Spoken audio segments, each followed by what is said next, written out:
Hi guys, welcome to the Shores of Grace podcast.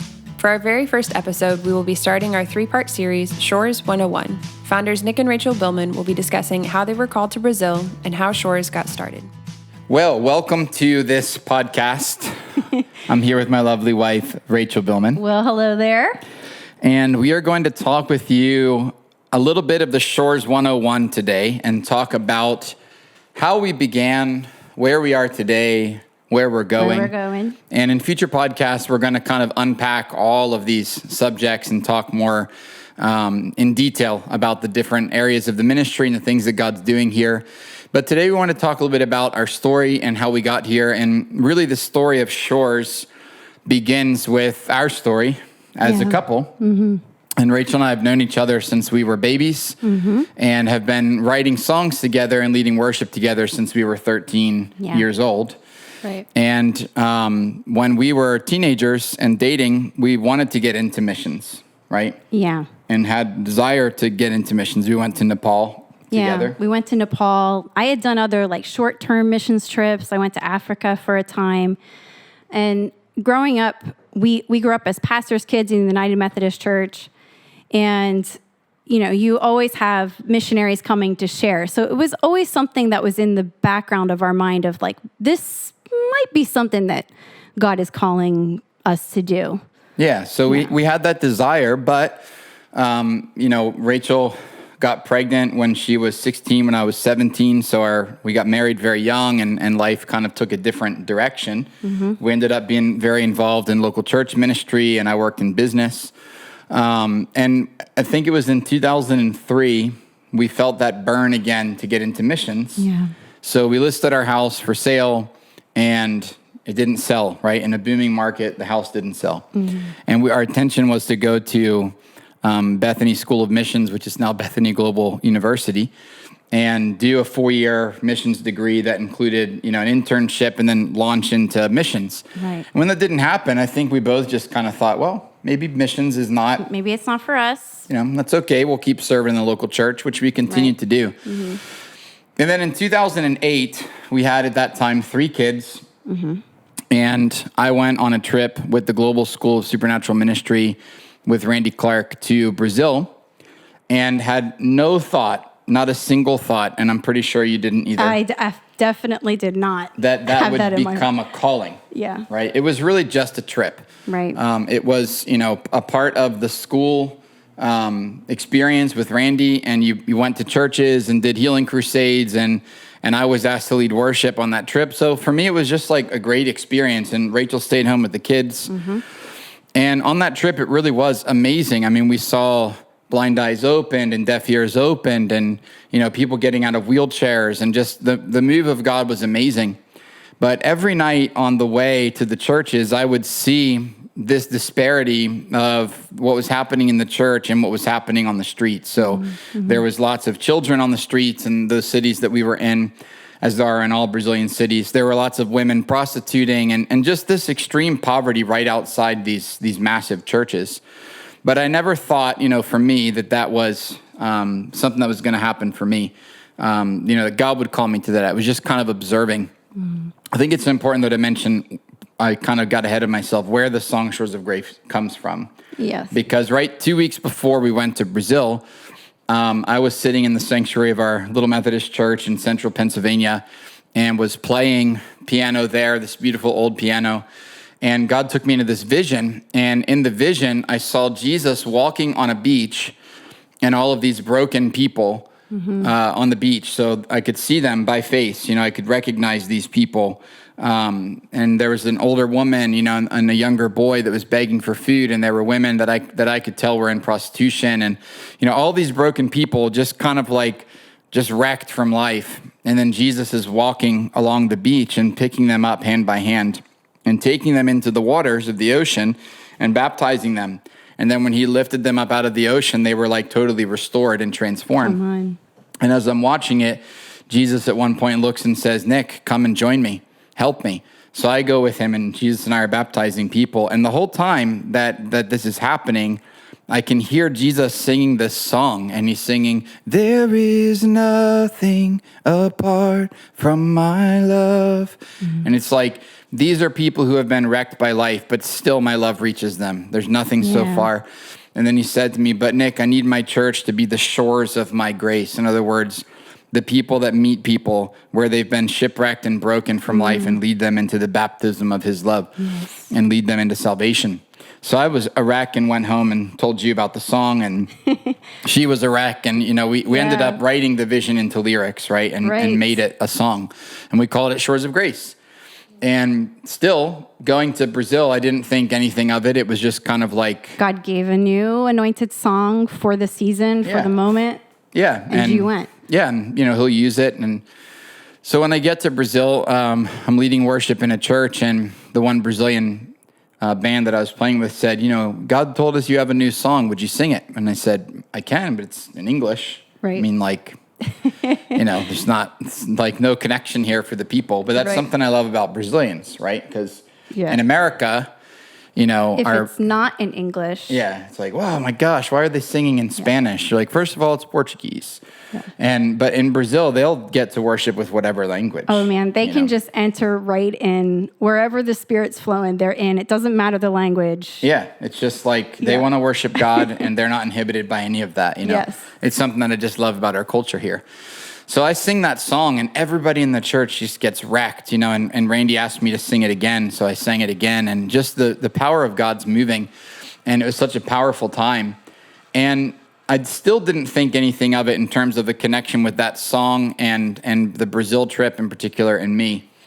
But I'm seeing all these people on the streets, as I was saying, and I'm having this kind of conflict in my heart of, God, I love what you're doing in the church in Brazil, but it doesn't feel to me like it's reaching the streets, and that was exemplified by sometimes seeing women in prostitution. I mean, literally in front of a church, of thousands of people. Right there right outside the doors. Yeah, right outside the doors, prostituting, and nobody from the church stopped and talked to them. And I don't mean that in a judgmental way of those people. Right. But I felt like there was a divide, a disconnect between what God was doing and how that then would overflow from the people, right? Mm-hmm. So one day, I'm sitting at our hotel, and I see this boy, and he's, about 14, very emaciated.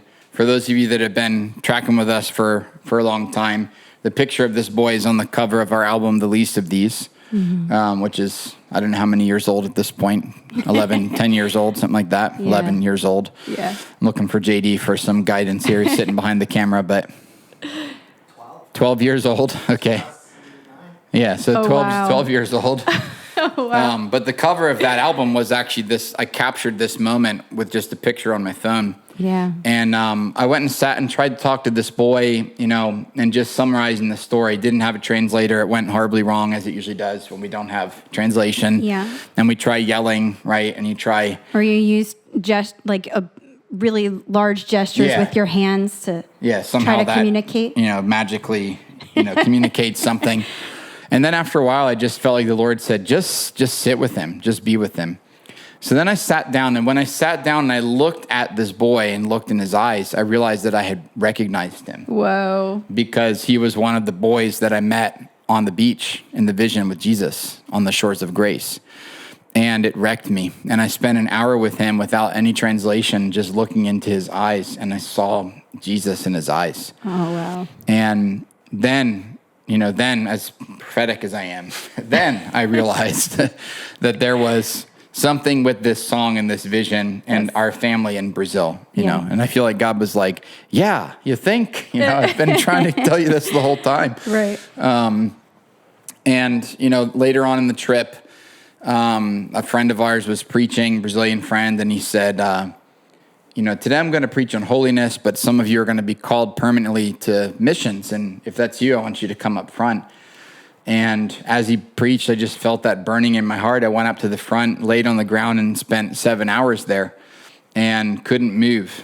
Some of my friends had to help carry me to the bus afterwards and carry me to my bed. And, and Rachel knows this about me, but that's not usually me. I'm not usually the guy. He's not that guy. He's the guy that's carrying everyone else out. Yeah. I'm the guy that's watching everybody else, get blasted and touched, and and God just tends to touch me differently. So, but this day I was just a rack on the ground, and the whole time I didn't know what God was doing, but I just kept praying, God, just do what you want in me, like let your will be done in me. Mm-hmm.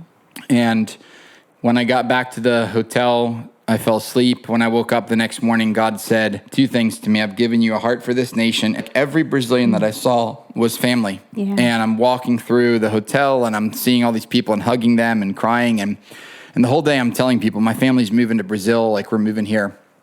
And the end of the day, a friend of mine said, man, that's amazing. Like, did you tell Rachel? Right? Remember, guys, she wasn't with me. She's back home with our 3 children in Pennsylvania.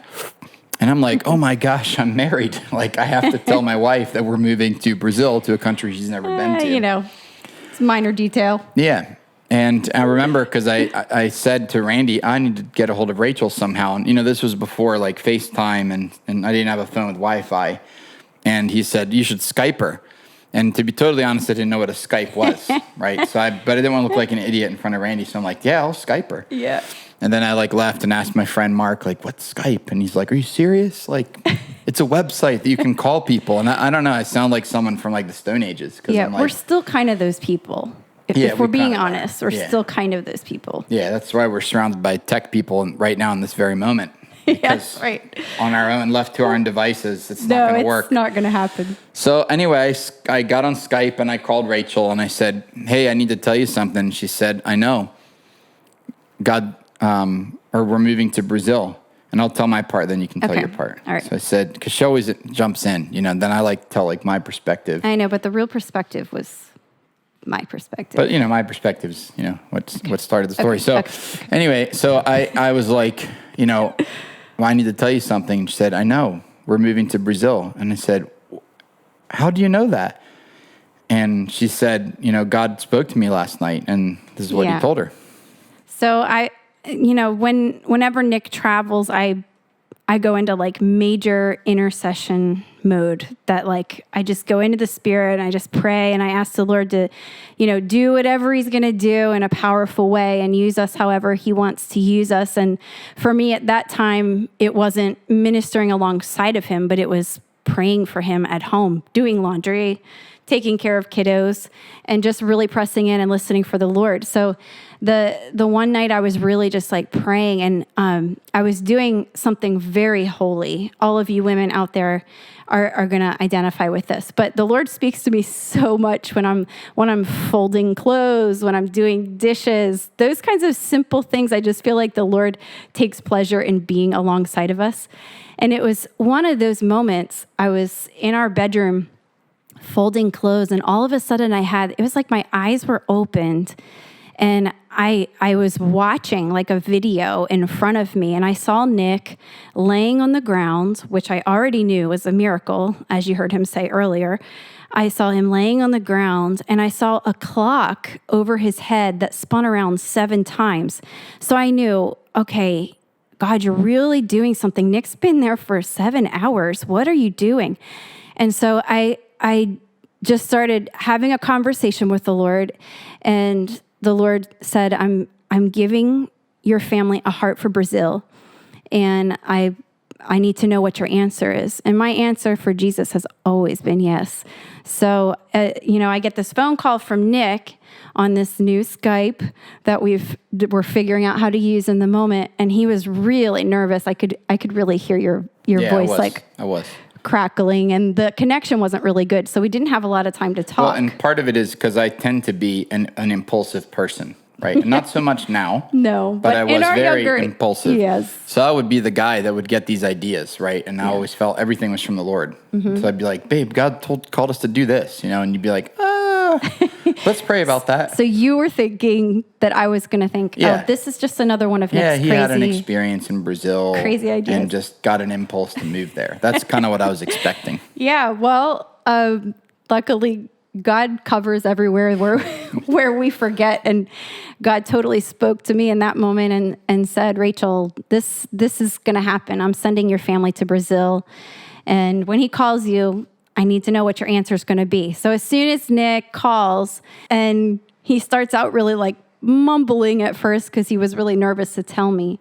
But he says, I really feel like God is giving our family a heart for Brazil and that he's calling us to move here. What do you think about that? And so I shared with Nick, and I just said one word. I said, my answer is yes. Let's do it.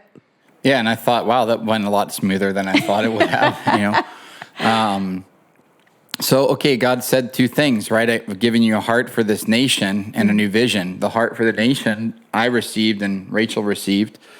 And actually, maybe in another episode, we can talk about how even my brother received that same week as well, a call to Brazil.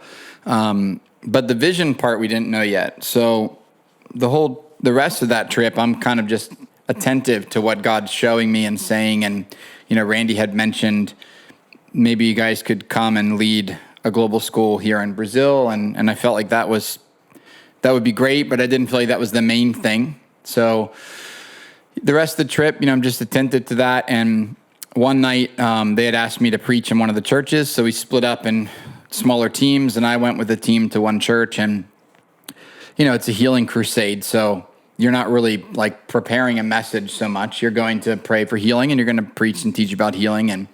And that's kind of the expectation when you minister with Global. And that's the expectation of the church, right? Because the church has invited the sick to come. Yes. And they've invited, right. Call your neighbors and your family members. They're ready to see God move in a powerful way with healing. Yeah. For sure. Yeah. So I'm on the bus going to the church, like that's what we're going to do. But I asked the Lord, is there any word that you want to give me specifically to this church? And the Lord said, I want you to tell them that if they don't love the women in prostitution, then I won't honor their ministry in this city. Wow. And I thought, man, that's a big one. Really heavy word. Yes. For a foreign gringo guest speaker. Yeah. But I felt the weight of the word, in my chest. And when I looked out the window of the bus, we were passing the red light district. And I saw all of those women with my eyes open, with my daughter Layla's face on them. And Layla was, I think, 5 at the time, 4 maybe at the time. Yeah. And saw, her face on them. And God said, Nick, these are my daughters, but they don't know it yet. And I want to know who is going to call them home, who's going to bring them to my table. And I said, Lord, I'll do it. I'll give my life for that purpose. And got to the church, and, it's like this powerful environment of everybody in healing mode, with huge expectations for a miracle. And I'm thinking like, I'm going to ruin this service, amazing worship. And then the pastor gets up and he says, who came tonight for a miracle? And everyone's clapping and cheering. And who came for a healing? And everyone's yelling. And it's like, well, we have an evangelist tonight that's a part of Randy Clark's team. And I want to call Nic Billman to the stage, and everyone's cheering. And I'm just a wreck, because this word God's given me. Yeah. And I get up there, and I'm like, you can sit down. And it was totally a wah, wah, wah moment, right? And everybody kind of sits down. And they said, honestly, God is going to heal people tonight, but we're going to do something different. God gave me a word for this church, and he says that if you don't love the women in prostitution, then he won't honor your church in this city.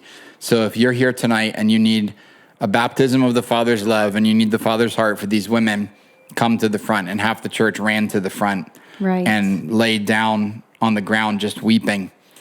And I shared a little bit more, maybe 10 more minutes, and then I said, whoever else needs a touch from the Father's heart, come up front. And the rest of the church came up. And that's what we did that night, just 4 hours of that, just outpouring of the Father's love and just powerful, powerful time in his presence. And that night, I understood what the new vision was. That night I understood of giving your heart for this nation and the new vision for these women, these children, these families that have been affected by prostitution. So we get back to the hotel, and it's like, 1 o'clock, 2 o'clock in the morning, and I see these 3 women prostituting on the corner outside of our hotel, and now I have this new heart, right? So I'm like, I need to go and pray with them. But I'm looking around like, who can go with me? I can't go alone. And I see my friend Allie. So I say, Allie, let's go pray for them. And Allie says, well, I speak, Spanish, but not Portuguese. I'm like, that's fine. Like, let's go for it. So we get down there, we're like fired up. And like, just when we got in front of them, did the realization really settle in? Neither of us speak Portuguese. Like, we have no way to communicate to these 3 women. and in their mind, they see like an American couple, right? Coming out of a hotel to talk with them. Yeah. So their idea is probably quite different than ours. Yeah, that didn't look very good. Right. And so I get there and I say, boa noite. And they say, boa noite. Which means good evening. Yeah. And I'm like, oi. Hey. And that was it. It's the only Portuguese I had. So I'm like, and they're kind of looking at us like, yeah, what do you want? Get on with it. And then I remember that on the back of your name tag, when you travel with Global, they give you some phrases in the language of that country. Right.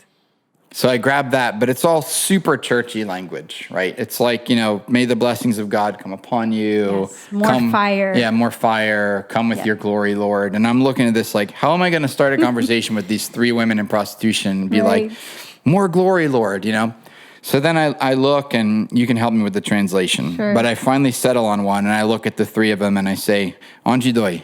Where's the pain?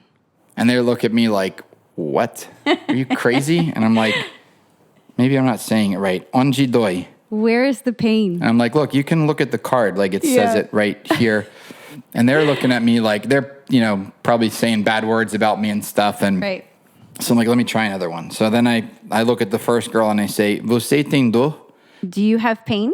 And she's like, no. And I'm like, okay. Then I look at the second one. Você tem dor? Do you have pain? She's like, no. So I look at the third one, and I'm honestly thinking, Lord, let her have something. It can be like a headache, but let her have something, because if she says no to this question, there's nothing else on this card that I can go to. So I look at the third one. Você tem dor? And she says, sim. Yes, I do have pain. So then I'm like, onde? Where? And she points to her stomach, and then I look at the card and I say, probably in terrible Portuguese, eu posso orar para você? Can I pray for you? And she says, sim. Yes. So then I say, Allie, put your hand on her stomach. Let's pray for her. And we pray, and she just starts weeping and weeping and weeping. And of course, we had no way to interview her. There's no way to ask her. Right. 5-step prayer model out the window. We had a 1-step prayer model, which was like step out in Jesus and hope that it works. And but then after she's crying and smiling, we say, "Você tem dor?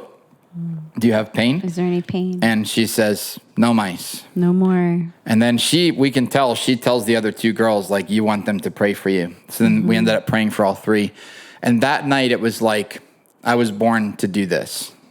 Like, this is where I belong. And it was like a calling that I didn't know that I had, that you didn't know that you had. Yeah. We'd worked with tons of types of broken people in the past, right, but never in prostitution. Right. And I think that's an interesting thing, maybe in bringing this first episode to a close, is a question you and I were talking about at home that we always get, right? Is like, did you know that you were called to this, or did it just kind of happen? And really, it's kind of both, isn't it? Right. Yeah, I think, when we look at, it was a surprise when God called us to Brazil. It's like if you would have said Africa, I would have thought, oh, okay, maybe God will call us to Africa. Nepal, yes, absolutely. India. But I really didn't see that. But now when I look back, I can see all of the things that God really began to put in our heart and began to prepare us for everything that we're living today, really. Yeah. Yeah, and I think that when you talk about your calling, right, it's not just where you're called to, but what you're called to do there. Right. And I think that sometimes in missions, people get a little bit focused, like country focused, like that. I'm called to Africa. Right. And first of all, Africa is multiple countries, and what are you going to do? Right. Right. We hear it from people, I have a calling to Brazil, and that's great. And you might not know, as we'll share in the next episode, we didn't really know what we were doing. Right. Or where we were supposed to start. Right. But what you just said is key. If you're paying attention along the way, you're going to see these little key, moments and words that God's given. Right. That then you start to understand, this is leading me to not just this country or this place, but in this way. A specific area of ministry. Yeah, a specific area of ministry. And now when I look back, I can see how so many things going all the way back to our adolescence led us to what we do today. Yeah. But when God called us to Brazil, it was a total surprise. Yes. And the way that he called us, and what he called us to do at the time was a total surprise.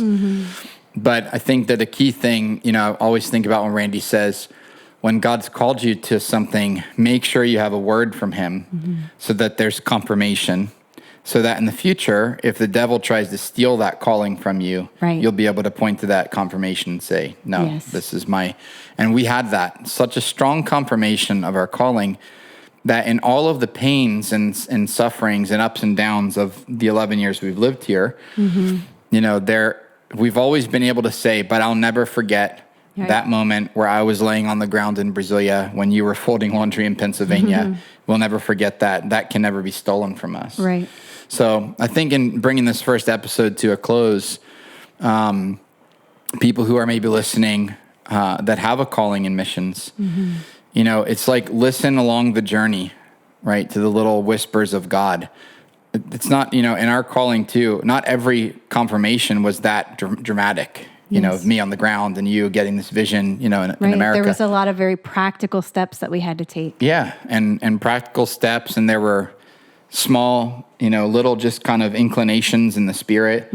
So just encourage everyone to it's calling you to, and then pay attention along the journey and don't discount little things. Right. Because you're just looking for that big wow moment, but allow every step of the journey to lead you to where God's taking you. That sounds obvious, but sometimes we're missing steps because we're looking for some big thing. And God's saying, no, actually, this journey already is the calling, and I'm going to continue that on to the next thing. So in the next episode, we're going to talk about what Shores is, right, and how we began as a ministry. So this first one was kind of our calling. That was in 2008. And in 2010, we moved to Brazil, and really Shores of Grace began then. So I'm looking forward to talking about our beginnings and a little bit of where we are today as well.